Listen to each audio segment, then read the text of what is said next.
Hi and welcome back. Today I'm creating a spread in my watercolor journal, and I start by stamping that rainbow stamp directly on the page. I'm using a dark blue permanent ink from StazOn. I had this one laying around from a card I made, and I thought it would be a nice main image on the page, but instead of putting it onto the spread at the end, I wanted to stamp it first and then see where it's going to end. The journal I'm using is from Kunst and Papier, and I believe the papers are about 200 GSM, but I don't know for sure. It's definitely not heavier. And the brush I'm using today is from the house brand of my online art supply store. I will write the names of everything in the video description. I'm starting with the yellow ochre, and I just play around with the paint. If you know my videos, you know that I'm working usually pretty intuitively. I have no plan, and the only plan on this spread was that rainbow. I find it a super relaxing process to paint these abstract watercolor spreads because they are not intimidating. I don't have a motif that is hard to color in or to paint, and that makes it super relaxing, I feel.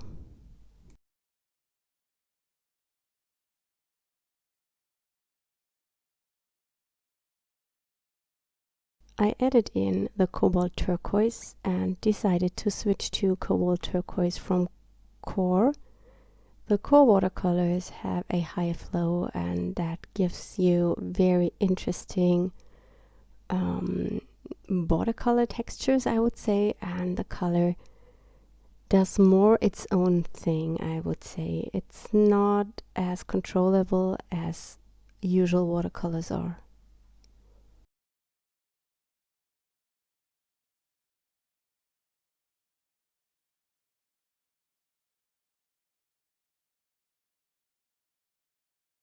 To avoid buckling of the page, I added that clip to my book.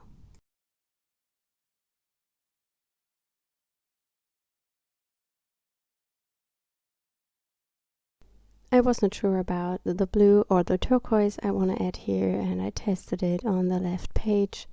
In this book, I only use the right side of the pages for my paintings.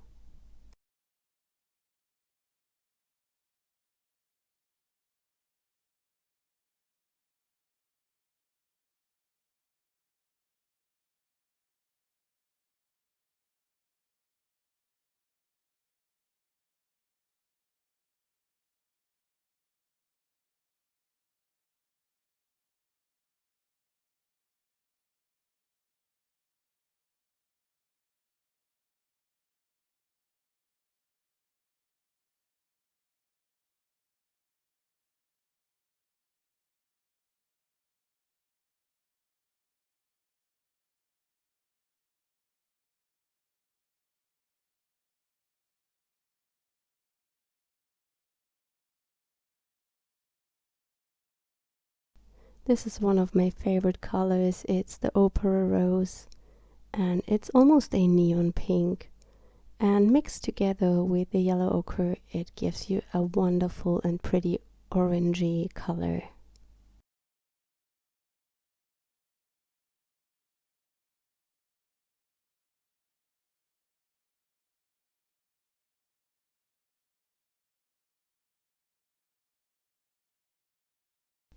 Unfortunately, my camera stopped recording because my storage was full, and I did not recognize this.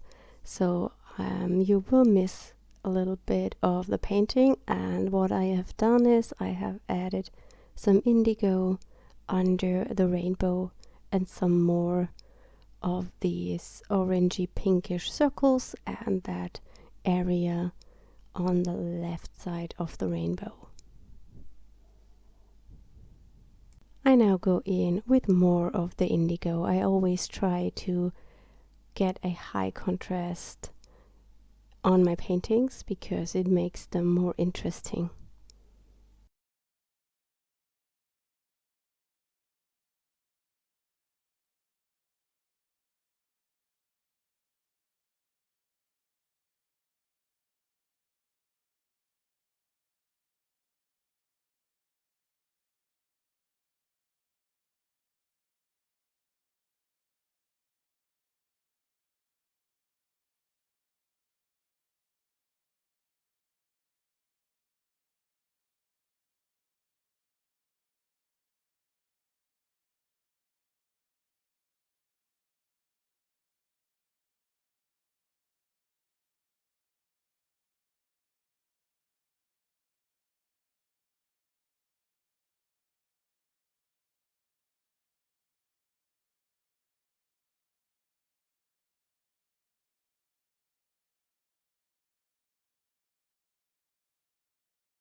I will now let this spread dry completely before I come back and add more layers. More layers always add more depth to a painting.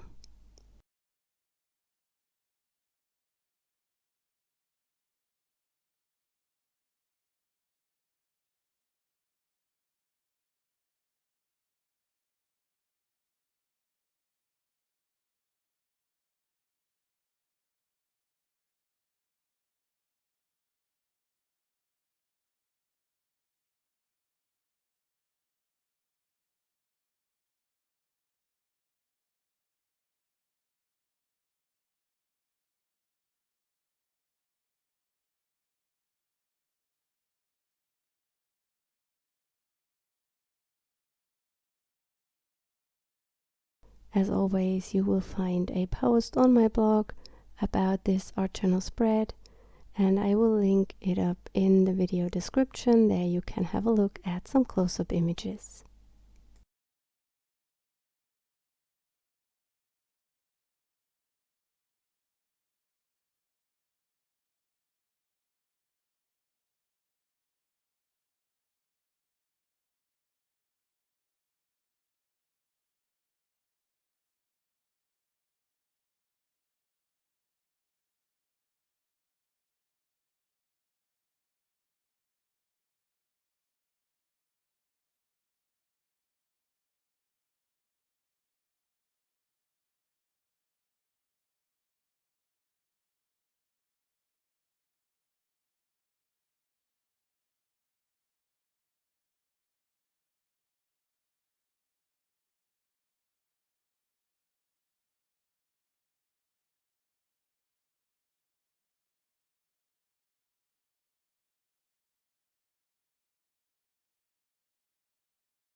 I sometimes paint just with water over the first layer, then the paint gets reactivated and gives you a nice texture.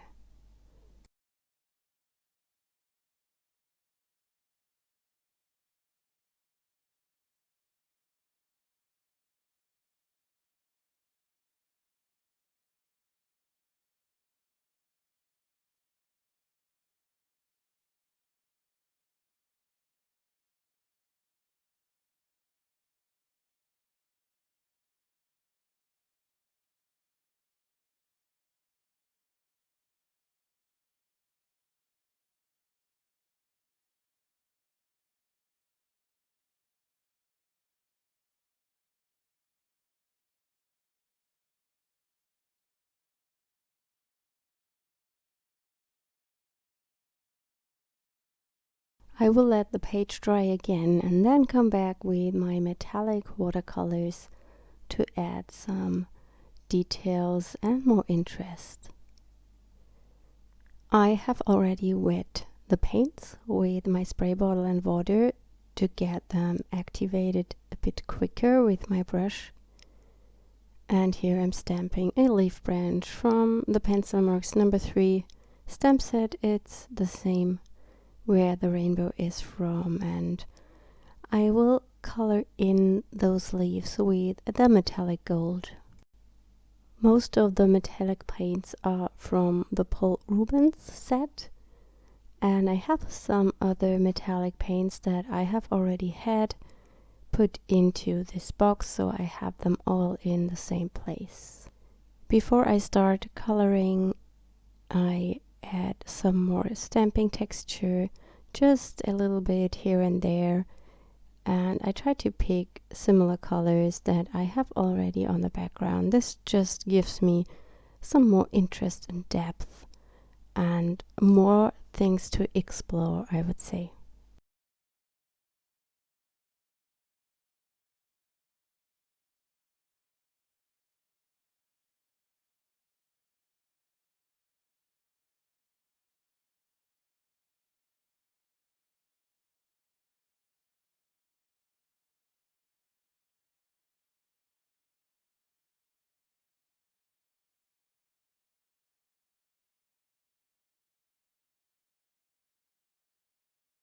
And now I start coloring in that leafy branch, and I'm using the gold from the Paul Rubens metallic watercolor set.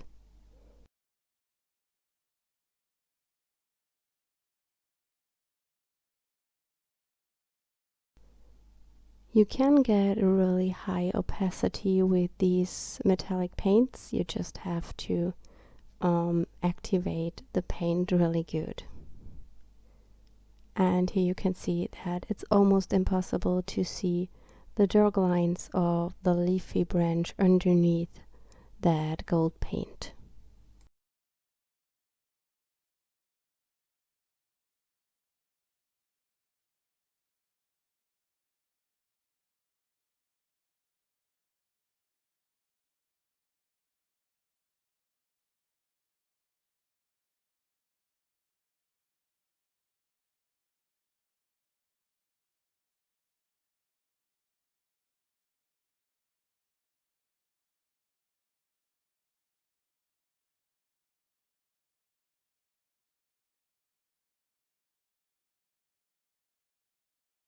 To make everything look more cohesive and to bring the gold in again, I just make some tiny circles here and there.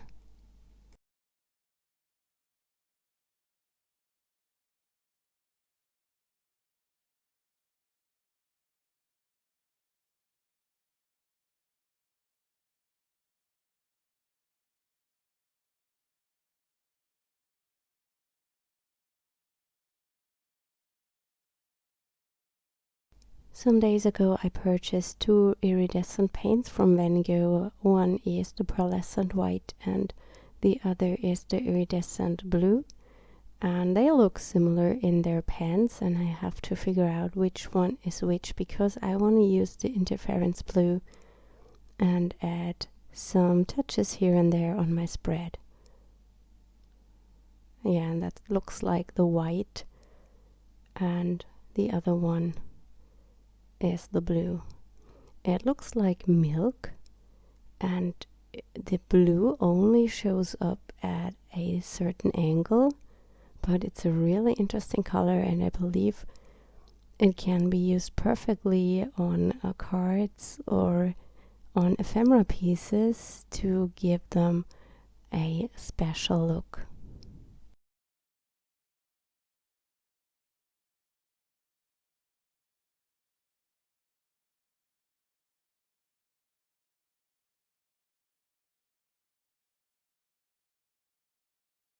And that iridescent effect shows better on a darker background.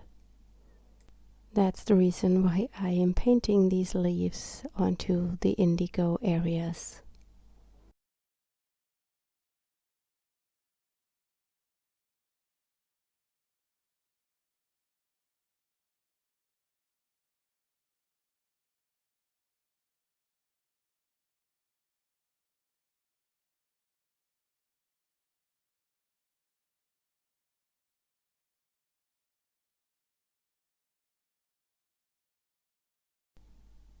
I try to photograph everything at an angle so you can see the shimmery effect. And here you can see the finished spread. I hope you enjoyed today's video, and I hope you are inspired to paint a bit in your journal. And here the metallic effect is a bit better visible. I wish you a wonderful rest of the week. Bye!